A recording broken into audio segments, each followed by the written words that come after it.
شب برات کے خاص 6 نفل پڑھنے کا طریقہ توجہ کے ساتھ سمجھ لیں۔ شب برات آنے سے پہلے خود بھی اس کو سیکھ لیں اور دوسروں کے ساتھ شیئر بھی کر لیں۔ 15 شعبان کی رات، شب برات کی جو رات ہوگی، جو وہ رات جب سٹارٹ ہوگی تو اس رات آپ نے مغرب کے بعد 6 نفل پڑھنے ہیں، 2 کر کے۔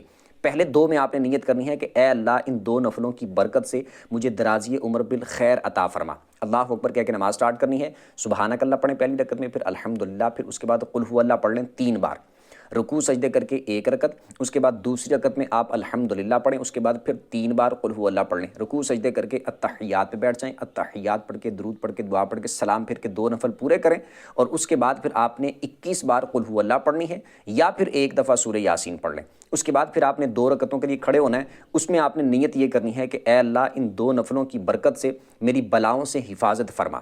اس کے بعد آپ نے اسی طرح سیم جس طرح پہلے میں نے بتایا 2 نفل پڑھنے ہیں، سیم اسی طریقے کے مطابق۔ پھر یہ 2 پڑھنے کے بعد آپ نے پھر 21 دفعہ قل هو اللہ پڑھ لینی ہے، یا پھر 1 دفعہ سورہ یاسین پڑھ لینی ہے۔ اس کے بعد پھر آپ نے 2 اور پڑھنے کے لیے کھڑے ہونا ہے، اس میں آپ نے نیت یہ کرنی ہے کہ اے اللہ ان 2 نفلوں کی برکت سے مجھے اپنے سوا کسی کا محتاج نہ کرنا۔ اللہ اکبر کہہ کے 2 نفلوں کو سٹارٹ کرنے، سیم اسی طریقے کے مطابق آپ نے 2 نفل پڑھنے ہیں۔ یہ مکمل کرنے کے بعد پھر آپ نے اتحیات پہ بیٹھ جانا ہے، مطلب کہ یہ مکمل کر لیا تو اسی حالت میں بیٹھے بیٹھے پھر آپ اس کے بعد قل هو اللہ پڑھ لیں، یا پھر 21 دفعہ قل هو اللہ، یا پھر سورہ یاسین پڑھ لیں۔ اس کے بعد اللہ کی بارگاہ میں دعا کریں، انشاءاللہ اللہ کی فضل سے بڑی برکتیں ملیں گی۔